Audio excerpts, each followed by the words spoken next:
know when I'm overwhelmed, I'm already stressed, but I say yes anyway. And then that could lead me to feel resentment or angry towards that person.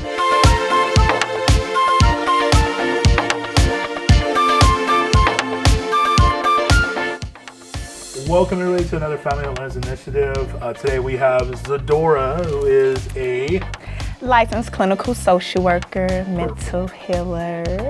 Love it. And today, what are we going to talk about?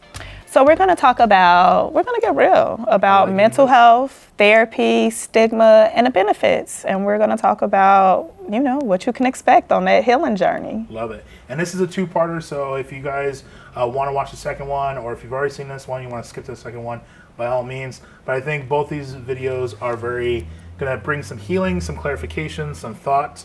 And if you guys like this, make sure you like, share, comment. And we're pretty sure we'll be responding to your comments down below. So let's kind of get right into it. I want to know who you are. I know you a little bit, but I think let's start with the basic introduction. Who are you, and what is your business? And we're going to go from there. So, as he already said, my name is Zadora Williams, and I am a licensed clinical social worker. So what that means is I provide mental healing services. I am very passionate about spreading mental health awareness and getting folks excited about healing and transforming their lives. Love it. Yes. And how long have you been doing it? I've been doing this since 2012. Sweet. So just about 10 years. Almost 10 coming up on years. my 10-year There you go. anniversary. A decade of healing. Yes. And it's a decade of healing, and it's been a decade of healing for me as well. That's good. So I like Perfect. it. So let's kind of get started. One of the things we talked about was what is the difference between mental health and mental illness? Because I think for me, I think mental health and mental illness is kind of like one and the same, but I think there is definitely a difference, and I would love to hear what your thoughts on that. Yes, so there definitely is a difference. Now, we all have a mental health, right? Because when we're talking about our mental health, we're referring to our social, our emotional, and our psychological well-being, right? And then this in itself affects how we act, how we feel, how we cope with stress, how we navigate life's challenges and make decisions, right? So that's just on the basis. Everybody has that. Let's normalize it. We all have a mental health, okay? Mental illness is a medical condition. That means you went from, experiencing a mental health challenge, right? You experience an anxiety. That's a normal feeling. That's okay. But when it comes to the extent of you've been experiencing anxiety for 6 months and it's persistent, it's affecting the way you work, it's affecting the way you show up in your relationships, what you're doing or what you're avoiding, right? That would be a condition along with, we're looking at a subset of symptoms when we're looking at diagnosing you with something. So we want to be clear that, hey, it's okay to feel depressed, anxious. Those are normal feelings, but when they are persistent and when they have been going on for a long certain period of time and has disrupted your ability to function in multiple areas of your life, that is when we start looking at, does this require a mental health diagnosis? This is a condition. This is not just you feeling anxious because you have a speech. You're feeling anxious because you have an exam, right? Those are normal things that would cause one to feel anxiety. But it's like I woke up this morning and I'm anxious and I'm not really sure why, right? I'm just worried about everything. For sure. So that's some of the difference. We're going to all experience these different feelings as to the extent and the intensity of how we experience it. Yeah, and especially with COVID, that's been something that I think everyone's kind of been really focusing on, because for the first time, and I think maybe even a couple of generations, we've had to stay indoors. We've had to live with ourselves or our partners. Yes. And those things are getting identified more and more. Oh, yes. COVID forced people to slow down, right? And then a lot of people went from working, go, to having to, oh my God, some of them, I say do nothing, and I say that loosely, but your normal everyday life changed. So now you have more time to sit with yourself, and you see just really what's going on. That's why, I mean, we've seen a lot of increase in anxiety and depression, and that's also suicide, right? Yeah. Throughout the pandemic, because not only do we thrive off connection, we need touch and connection. People are isolated. Yep. Now they're isolated with a loss of job, and their issues are coming up. The things that we've been avoiding because we're focused on work, we're focused on parenting, Yeah. or all these other different things that can lead you to disconnect from yourself. Definitely. And what some of the challenges you might be. Yeah, and I think running from. kind of like we talked about, like the disconnect is also kind of like based on like even the stigma of like having a mental illness or having mental health. I know at least in the Black community to talk about your mental health problems is still now like a little bit taboo, but it's now Yeah. becoming more normalized. But can you tell us a little bit more of like what are the stigmas that you're seeing in like the community?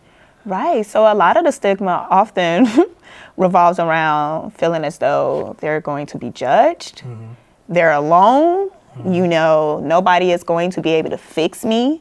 Some of the stigma comes up in feeling as though individuals are not worthy of actually receiving help, and they deserve to, quote unquote, suffer sometimes. So that's a stigma of when you've even caused harm out of your own trauma, that people think that they don't deserve to be liberated or to heal themselves because they too have caused harm. Definitely. So that's just something to be mindful of. What is something, because we just got done with Black History Month, and like I always want to kind of like go back to like the idea behind like what is a lot of the reasons why in the Black community mental health is a stigma or something that like we want to avoid. Yeah. So when it comes to our community, it's multifaceted because, for one, we are raised to keep your business in the house. What happens here stays here. You don't go talk to no shrink, right? Because then you're crazy.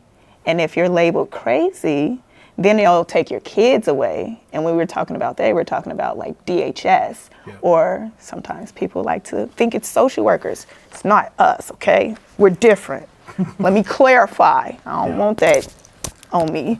But it's the fear. And then also of if I express what I'm going through, are they going to send me to the crazy house, which is actually the inpatient hospital, right? When you actually experience a mental health crisis, or maybe suicidal or unsafe, or, actually unable to manage your mental health, you go to the inpatient hospital, or as some like to call it, the ED. You go to the ED and then you go to inpatient. A lot of people don't, that alone scares them because that's the narrative of if you go and express yourself, this is what's going to happen, not the benefits of what happens when we open up and express ourselves. I totally understand that. So you go over, there are 4 ways to prioritize and improve your mental health. Like, can you tell us a little bit, like, what are these 4 things, and like, how can we use those 4 ways to improve our mental health? So I always like to start with deep self-love, what I call deep self-love. I'm not talking about self-love and self-care in the sense of pampering, doing surface level. I'm talking about deep self-love, meaning practicing vulnerability, practicing assertive communication, and setting boundaries. Because when you're doing those 3 things alone, they're hard to do. They may be challenging when you're not used to setting boundaries, or when you're not used to standing up for what your needs are or asking for help. But when you do them, your mood improves. You feel good. I feel good when I set a boundary that honors me and my capacity, right? So giving an example of what it's like for me, because I'm always on a personal healing journey, right? So when I began to start to value myself more through my process of going to therapy and working on addressing my own challenges, right? So I learned that when you set a boundary, that honors you. If I'm feeling stressed as a parent and I'm overwhelmed and somebody asks me, hey, can you watch my kids? I can say yes, because I just want to help and I'm used to helping and that's my norm, right? Yeah, I could watch them, but I'm already knowing I'm overwhelmed, I'm already stressed, but I say yes anyway. And then that could lead me to feel resentment or angry towards that person because now I'm even more stressed watching their kids and dealing with mine when I could have felt better and saved myself that stress, that anxiety, whatever else feelings came up when I agreed to something I really didn't have the capacity for. I could have saved myself that heartache and headache just by being assertive and saying, hey, I would love to, but right now I'm feeling overwhelmed and I'm not able to watch your children right now, right? That's what comes with being assertive is, hey, I'm acknowledging what my needs are and I'm expressing them and I'm going to communicate how I would like to be supported. You know, if the case is, hey, actually I'm overwhelmed. If you find some support for your kids, how about send them my way as well? Like, hey, how can we support each other? So I think when we talk about assertiveness, I think people see when you're trying to be assertive as being rude or like that. And I don't think I think it's just really just being real with someone and just saying like, hey, this is where I'm at, and I need you to either match me or like move on. No, for real. Like it's just like, and I think that's fair. And it's not. It's like I love me enough that I'm not going to sacrifice myself in ways that are not healthy for me. For sure. Right. For sure.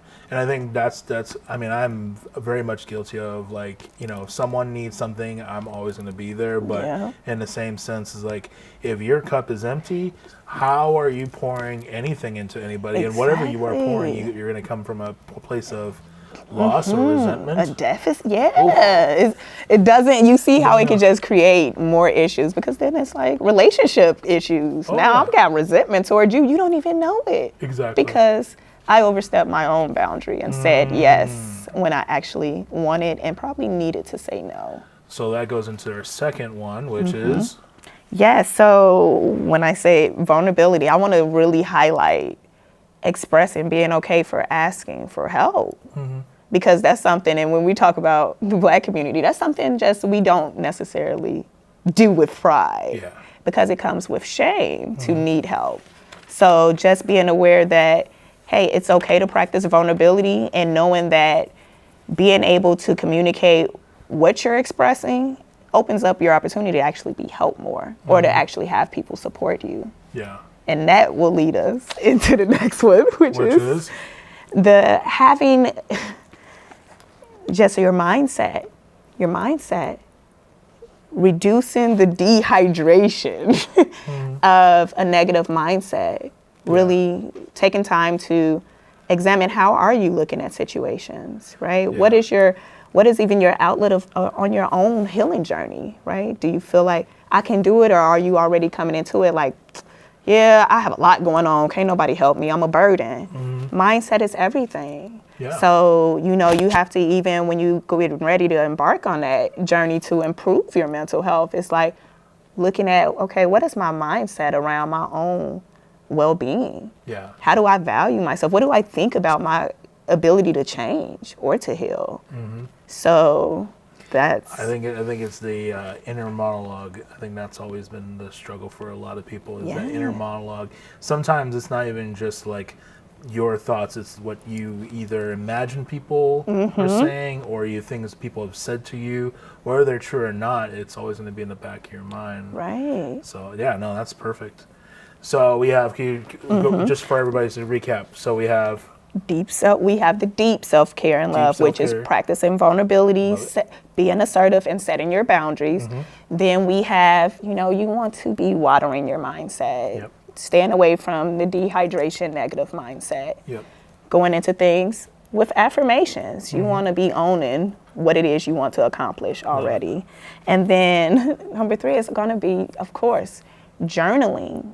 Knowing the importance of actually chronologing your journey. The good, the bad, the ugly, and what you're doing in those phases so that you actually develop awareness around what are your triggers? How does it actually affect you, right? How do you engage afterwards? And how long does it take you? Like, how long are you dysregulated, right? If you're experiencing anxiety and you go somewhere and you're triggered, how long did your body respond to that? So we're not just paying attention to the mental of what are your thoughts like, but what did you feel in your body when it happened? And really starting to connect that mind and body connection of what's happening when you are triggered, so to speak. Because I think when we talk, journaling is super important, because I think people who say I don't have a problem, and people are like, it's all in my imagination, or it's in your imagination, or anything like that.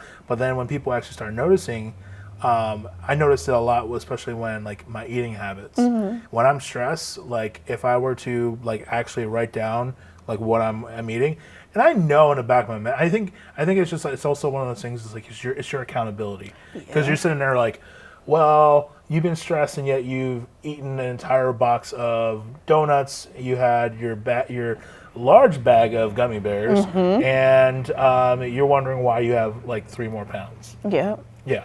And you know what? In those situations, because that's your journey. Yep. You're acknowledging that I'm stressed and my eating changes. And also, right, because that could be an opportunity where some people will use that and negatively talk to themselves, right? And it started making them feel depressed about, oh, I didn't stay committed to my goals. I didn't do this. And it's like, you also, this is one of those benefits of when you go into therapy, you learn how to have grace and build some empathy and compassion for yourself, and know that on your journey, you're not always going to do the right thing. Exactly. You're not always going to do that. And to know that it's okay to, even when you notice that pattern, okay, yep, I stress eat. And this is what my stress eating look like. So me understanding where I'm at today, and this is how I'm tolerating and managing my stress. I'm not going to go full throttle to the extreme of, I'm not going to eat none of those. I'm going to manage. You know what? I know I stress eat, so I know this is what I go to. Maybe this time I'm just going to have that bag of gummy bears, and I'm going to couple that with something that's healthy for me, that's going to help reduce my stress. So I'm honoring the process of where I'm at, that I know I have some maladaptive coping habits, but they help me right now. And I may not be ready to go full, turkey. So and I think that's been one of the things that I've also seen people do, where they like go and clean out their entire house of all this, like all these things are the reason why. And I'm like, and they do those things and they end up either buying it all back or they are depressed, or even worse, because all those things, they bring that negative connotation, versus like, no, maybe instead of, it is important to keep those things because now you need to learn discipline. Exactly. Moderation. Yes. It's so many, that's why I say mindset. Like super important. That's one of the things you could do on your own, where you have a therapist or not, to improve your mental health. It's, hey, I got to work out today. No, how about I get to work out today? Yeah. I get to go for a walk, right? Sure. Because there's people that are not able-bodied that don't get to do that. Yes. So even just little reframes to give you a little different outlook, or motivate you in the way you want to go. Perfect. And you talk about therapists, and I think that is super important that like, people have a therapist, because that is, it is a worthy investment. It's so worth it. It's a worthy investment when you have the ability to. And we're not saying that like you can't make a lot of these good choices on your own, which I mean, there are tons of self-help books. There's videos. We're creating a video right now. Yes. And I think that is one way. If you're saying like, oh well, there's no other options. There are plenty of other options. Yes. It's just now it's a situation of like, when do you feel it's the time that you probably need to start talking to a therapist? When you see that your behaviors have changed, right? You're noticing that you're no longer feeling yourself or behaving or engaging in a way that feels like you, right? Or even sometimes, even though it's hard to hear, that outward perspective, right? Of somebody else saying like, man, you're irritable all of a sudden, you're irritable all the time, or you're being short with your kids. Knowing that irritability is, it can be a sign of anxiety, can be a sign of depression, and that's not to say that you're depressed as a mental health diagnosis, but that could be something you're experiencing in that moment, right? But I definitely think, in your personal journey, like, when did you start realizing you needed a therapist? Was it before or after you became a social worker? Ooh, Ooh, it was after. It was after. Okay. Yes, for one. Okay, you started drinking the Kool-Aid after you joined it. I started Okay. drinking the Kool-Aid after. I was definitely the therapist. Like, it's plenty of therapists that do not get therapy. They don't get help. Yeah. It's so, and I was that. I mean, for years, I didn't actually experience therapy for myself. Hey y'all, I'm black and I'm stubborn and I got the black woman experience of that strong black narrative of we tolerate and we endure a lot. So it had to take something life altering for me to actually see, oh my gosh, yep, it's time. Let me call, let me find a therapist immediately. Do you want to share what Yeah, was that one moment? Yeah. So I had actually experienced birth trauma with the birth of my second child. So that left me easily open to be re-triggered because I wasn't aware that I was actually traumatized by the birth. I was just, okay, something bad happened. Something bad happened, but we made it through. Yeah.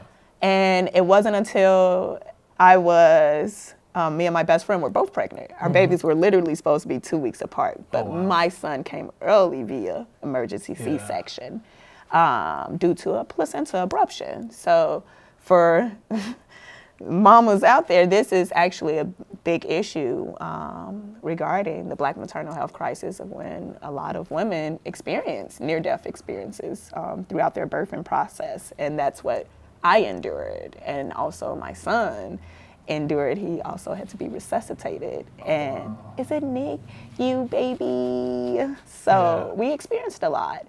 And it wasn't until my best friend had her successful water birth, which I was supposed to have. Yeah.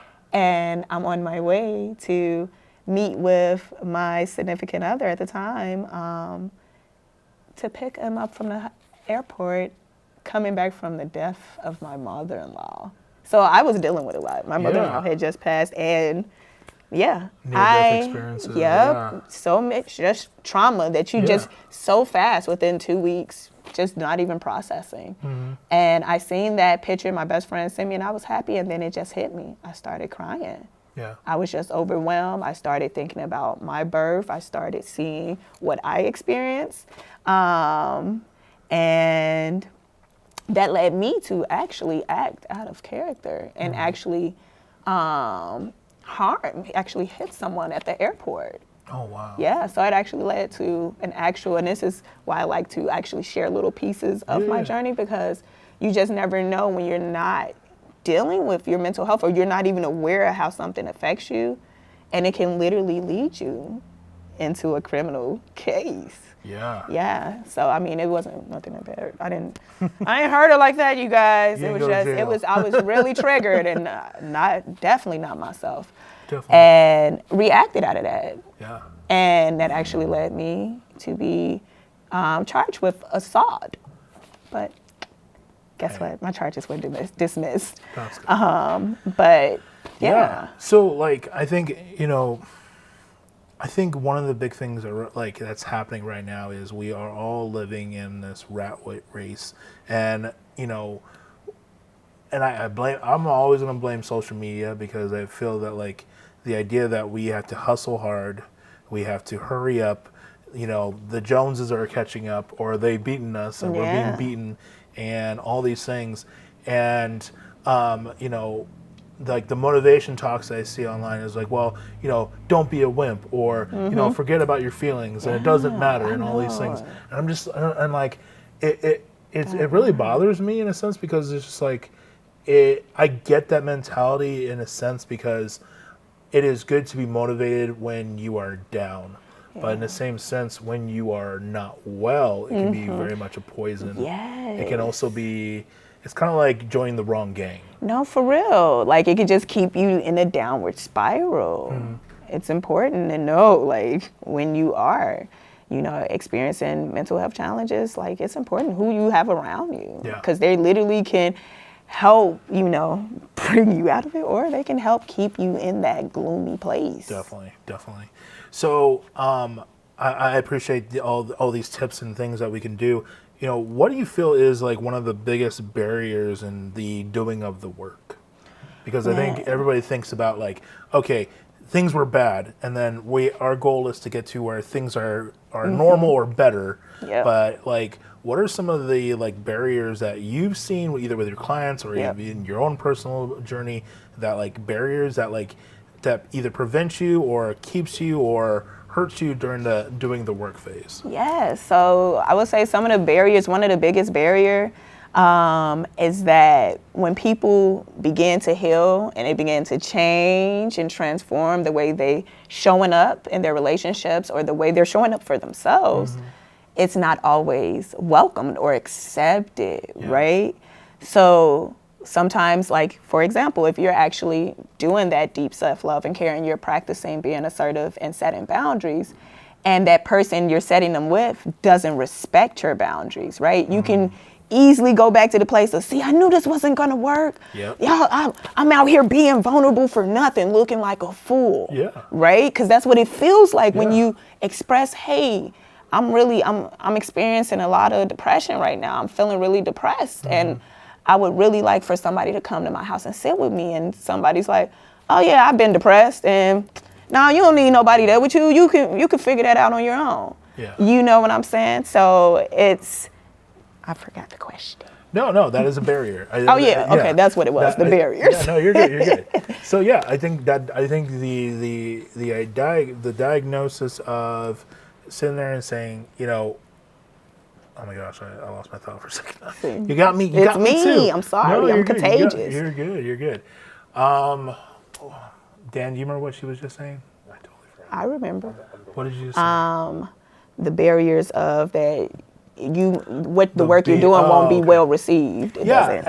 I think one of the big things that I think when it comes to mental health and getting yourself right is the fact that like the people around you may see you differently or Yeah. treat you differently. Yeah. And especially when, again, we're setting barriers or not barriers, Yes, you we're setting brand new. boundaries and saying like, hey, like this can't happen anymore. Exactly. Who you think you is? Oh yeah, I mean, or like, how dare you dare say you. no? How dare you say Exactly. no about you? You've been doing this all this time. Like, you've been okay Exactly. with all this stuff. And I think, Yes. you know, as a man, and especially as a black man, I think it's just one of those things that, like, we're expected to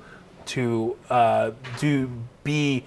Honestly, like, I feel like everyone expects black men to be like Michael Jordan, like, or LeBron James to be like or Denzel Washington to be like, if you're gonna be a strong black man, these are the men that you need to be. Yes. And they never really talk about the Gandhis. Like, you need to be more like Gandhi, or you need to seriously. be more like.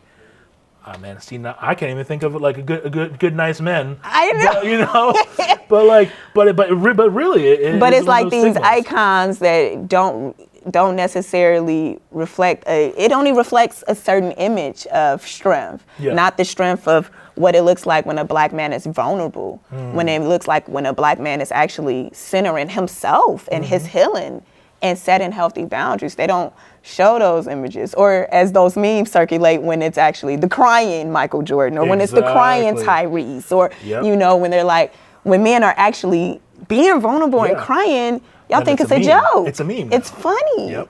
And that's just conditioning, right? It's Yep. back to And that's a not big okay. barrier. It's a huge barrier. And it's such a barrier to when you have free support services for black men versus black women.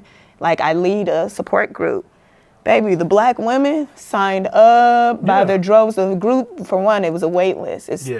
36 black women that signed up versus Hmm. 5 black men.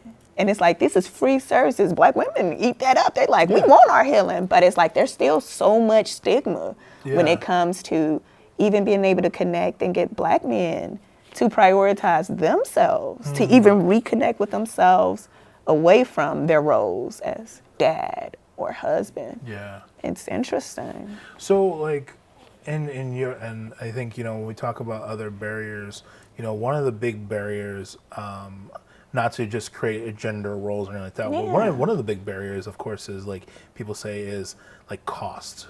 or like it's going to cost me, and sometimes it's not just Yes. not just the Money. money. It's like no, you're going to cost friendships sometimes. Yes. You might have to unfortunately you might not have to see certain people. No, Be around seriously. certain people. Yeah. There's going to be people that trigger you, and sometimes it can even be your spouse. No, seriously, it may cost you your marriage, It okay? may. It might cost you your job. It may cost you a little, it may cost you a lot. But the cost is what it is if it means you are prioritizing your health. Yeah. If it means you're honoring and you're showing up and loving you, and it doesn't matter if you've been not loving you for 30 years, 40 years, and on your 45th birthday, you decided you wanted to show up and love yourself. It's okay to change. Yeah. It's okay to transform. You don't have to stay boxed into who you've been told you are or Yeah. who you've even believed you are. Yeah. Perfect. So that's something, baby. Jamming. What you? I know. Well, I was like, all right, my boy. Yeah. All right. He said, I know how to get my work done. Exactly. All right. So, the last question, and then we're gonna kind of wrap this part one up. Yep. I think it's super important that like we all see a therapist, and and I think one of the big things that I find really hard, and I've heard this a lot, is I would like a therapist to look like me. Now, Yes. why is people so passionate about having a therapist look like them? Representation matters. Okay. It gives this notion of shared experiences, right?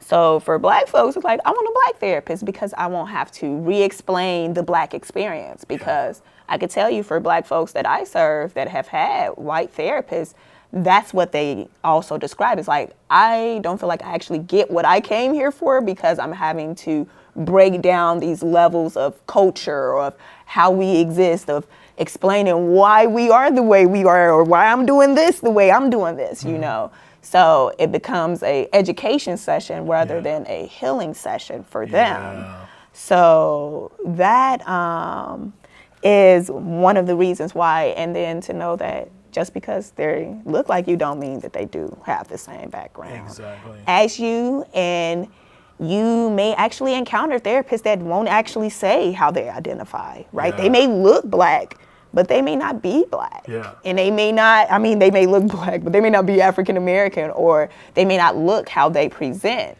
They might And- not have be grown up in that Black culture. Nope, X, the Y, Black and Z. culture, or they might not actually disclose, because sometimes you might want to ask, right? You think somebody is Black and you're not sure. You might want to ask the therapist, what's your cultural or your ethnic Yeah. background? And knowing that just because you ask that, even that question may not be answered Yeah. because some therapists choose not to disclose their Yeah. background.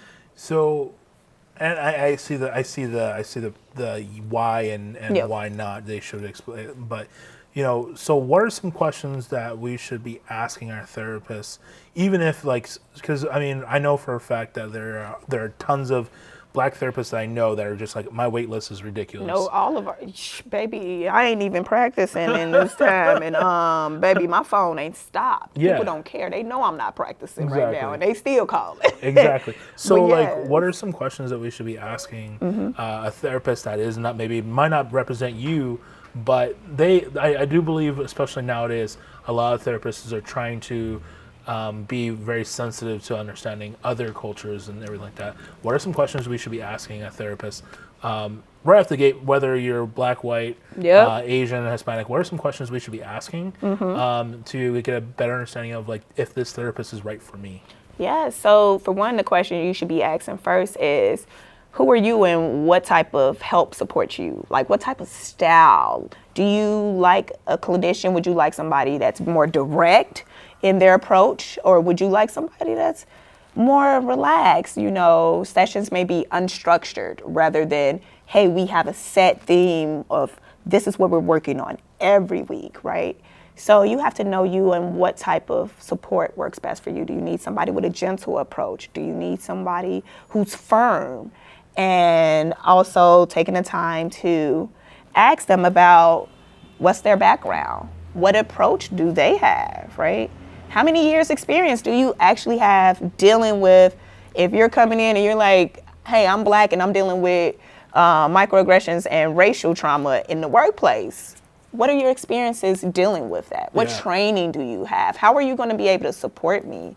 In fact, how do you deal with your own issues or biases that come up within your own background? So asking those questions that feel important for you to feel Definitely. seen, right? Yeah, because I don't think people just think therapists, and they just think that like every therapist Everybody's has the same. all the change. But no, there No. are definitely therapists Yes. that specialize in specific things. Yes, so many different things, and not to mention also different therapies. So if you're a person that it's hard to express, you have challenges sometimes, maybe connecting with an art therapist, because you'll be making more so less expressing, but more creating and using art or sand therapy. Like everything doesn't have to be talk therapy. Yeah. And that's what you learn. So ask a therapist, what's their background, what's their approach? What is a day in therapy? What does a year in treatment look like with them, right? How do they operate? Because you want to make sure it's going to be right for you, right? Yeah. That it's right for you. And that it's something that honors where you're at. Yeah. Because if it's your first time, you may not be ready for weekly sessions. That may feel intense or overwhelmed. Oh, yeah. So knowing that it's okay to ask questions and to say, hey, if I just want to start out with twice a month, is that something we can do? Yeah. Know that therapy is your own, right? Yep. Yeah, I think like I love the idea of like, just dating. Go date a couple Yes. therapists and like get to know them and Do it. Shop around because you're paying. That's at the end of the day, whether it's through your insurance, whether it's out of pocket. This is somebody that's working for you. So that's how you should see your therapist. Feel free to call loud, address if you're feeling like, hey, this isn't working for me. I would like to try something new. If the approach isn't working, don't just feel like, hey, I signed up for therapy. I have to sit here. I don't feel like it's effective. I don't feel like I'm getting what I want and I have to take it. You don't. Be assertive. Be Yep. vulnerable. Show your self-love and speak up for yourself. Hey, you know what? This approach really isn't working for me. Can we try a different direction? And then if it still doesn't work, all right, hey, do you mind? Can you provide me with some referrals, right? Yeah. Who else may be better to serve me? So it's things like that you want to be just aware of and just asking about. yeah, definitely. And cost and insurance. Yeah. Those are questions you want to ask. And also, don't be afraid to ask them about what your mental health diagnosis is if you actually begin with a therapist and how they use it, right?